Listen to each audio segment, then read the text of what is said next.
It was a chilly autumn evening, and my friends Mark, Emily, and I found ourselves gathered in my living room. Laughter filled the air as we shared stories, basking in the warmth of our companionship. Among them was my best friend, Mark, and my inquisitive acquaintance, Emily. As the night unfolded, an idea began to form in the back of my mind, an idea that would set the stage for a series of events we could never have anticipated. "Have you ever wondered about the basement?" I asked, a playful glint in my eye. Mark arched an eyebrow, his interest piqued. "You mean that dimly lit, creepy corner of your house that you hardly mention? Why would anyone want to go there?" I chuckled. "Exactly. It's like a puzzle waiting to be solved. I thought we could have an adventure and explore it together. What do you guys say?" Emily's eyes sparkled with curiosity. "An adventure into the unknown. Count me in. I've always been curious about that basement." Mark sighed, his expression a mix of reluctance and intrigue. "All right, I'll join. But only because you're too stubborn to let this go." And so, with flashlights in hand and a mix of apprehension and excitement, we descended the creaking stairs that led to the basement, an area of my house that had always been shrouded in mystery. The basement stretched before us, an enigmatic realm bathed in dim light. The air was heavy with the scent of dampness, and a sense of stillness settled around us.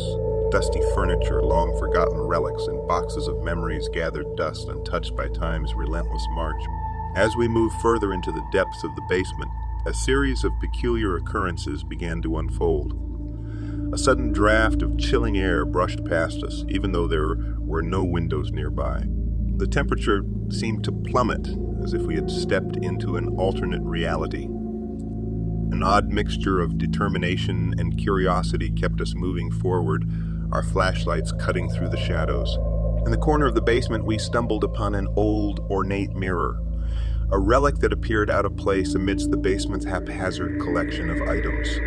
The glass was tarnished, and its surface seemed to ripple as we approached. Our reflections appeared distorted, as if the mirror held a secret portal to another world.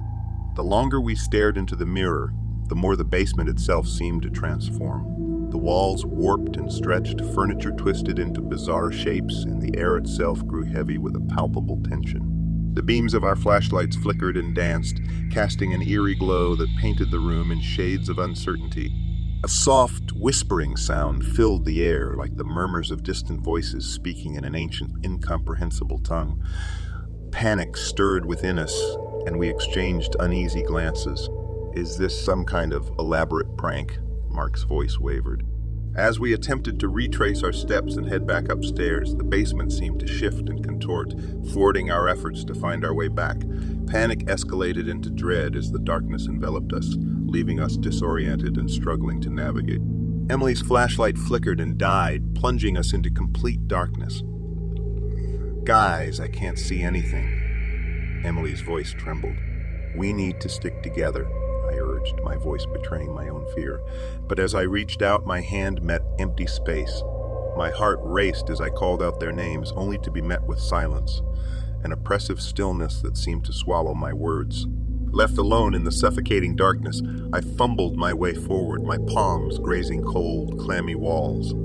The whispers that had started as a faint echo had grown into a cacophonous symphony, a maddening chorus that seemed to emanate from every corner of the basement. Time lost its meaning as I stumbled through the abyss. Moments blurred together, hours melding into mere seconds. The whispers had become a ceaseless tide, an unending reminder of my isolation. And then, as abruptly as it had begun, the darkness receded. The basement shifted back to its original state. The mirror, the furniture, everything. Everything except Mark and Emily, who were conspicuously absent. "Mark, Emily." My voice echoed through the emptiness, but there was no response, only the haunting whispers that had become a constant presence in my mind. Days turned into weeks, and there was no trace of Mark or Emily. Authorities dismissed their disappearances as the actions of runaways, but I knew better. I was left alone with the chilling truth, a truth that whispered in the recesses of my thoughts, a truth that defied rational explanation and begged me to question the very nature of reality. To this day, the basement remains an enigmatic void, a place where reality seems to fracture and the echoes of the abyss beckon to those who dare to venture. I'm burdened with the haunting memories of that fateful night, the weight of their absence, a constant companion. Some secrets are better left untouched, buried in the shadows where they belong. The days that followed that harrowing night were a blur, a haze of confusion and anxiety. I scoured every corner of the town, plastering missing person flyers with Mark and Emily's faces across every available surface. But my efforts yielded no results, no leads, no sightings, nothing. The authorities were of little help, dismissing their disappearances as voluntary decisions made by restless youth. Frustration gnawed at me, fueled by the knowledge that something far more sinister lurked beneath the surface. The whispers that had haunted the basement now echoed in my mind, a constant reminder of what I had witnessed. As the weeks turned into months, the boundaries between reality and my memories began to blur. Sleep eluded me, replaced by haunting dreams and waking nightmares. Faces twisted into grotesque visages, shadows danced with malicious intent, and the whispers grew louder, merging into a symphony of torment. Desperation and a need for closure pushed me to revisit the basement, a place that had become a realm of both fascination and dread. I retraced our steps, my fingers trailing over the same dusty relics and forgotten artifacts. The mirror, with its tarnished glass, beckoned once more. I gazed into it, my reflection wavering amidst the distorted surface. But this time the room around me remained unchanged. No shifting walls, no eerie glow. My mind seemed to play tricks on me, warping reality into a nightmarish tapestry.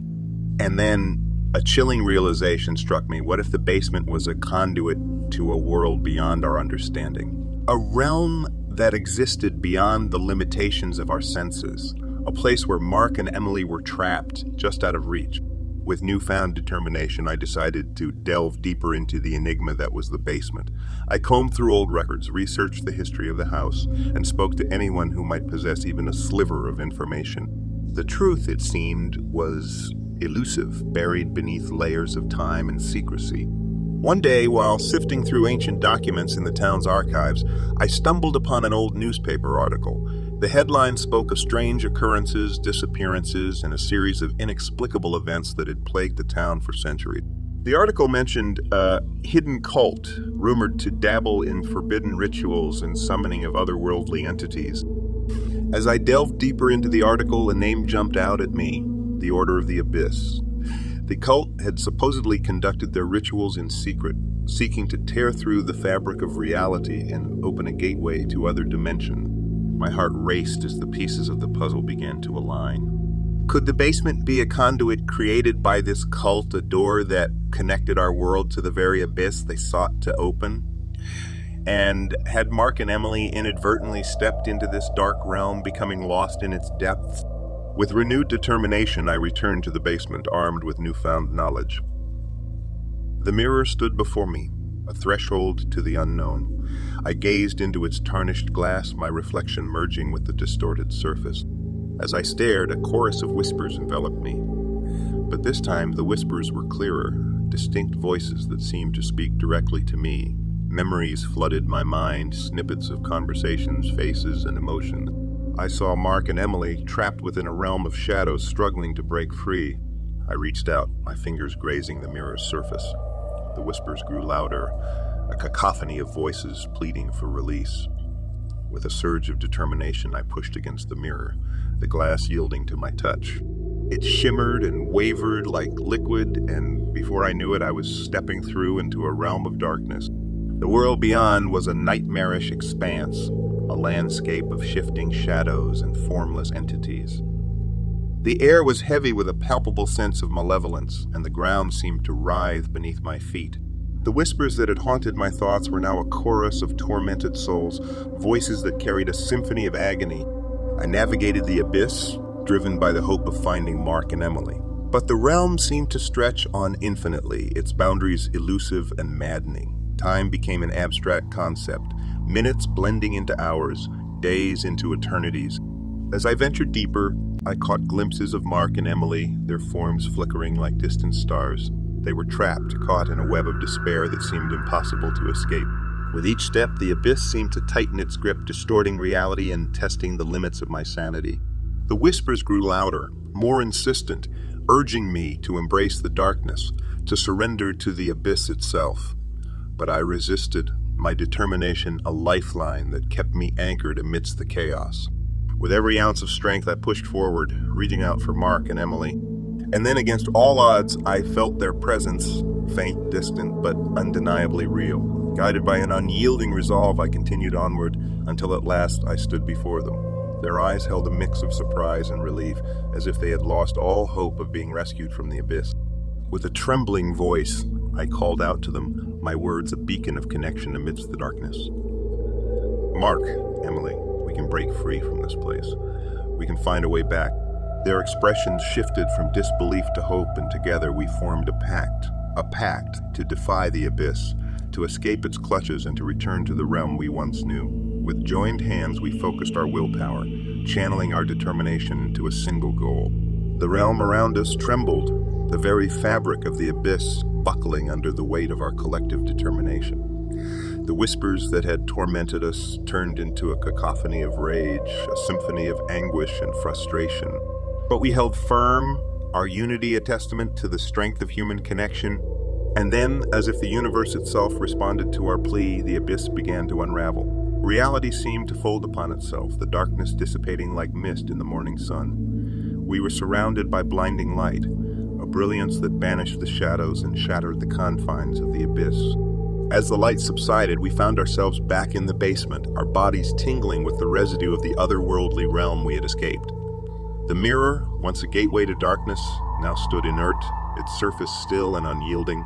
Mark, Emily, and I exchanged glances, our shared experience a bond that defied explanation. We had survived the abyss, emerging stronger and united.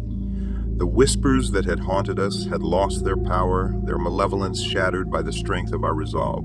Though the basement remained a place of mystery, it was no longer a realm of fear. We had braved the unknown, defied the abyss, and emerged victorious. As we climbed the stairs and returned to the world above, we carried with us a sense of triumph, a reminder that even in the face of darkness, the human spirit could shine bright. The basement's secrets may forever remain a puzzle, its depths an enigma we can never fully comprehend. But one thing is certain, Mark, Emily, and I emerged from the abyss not as victims, but as survivors. And as we faced the future, we knew that the echoes of the abyss would forever be a part of us, a reminder of the strength that can be found in the darkest of places.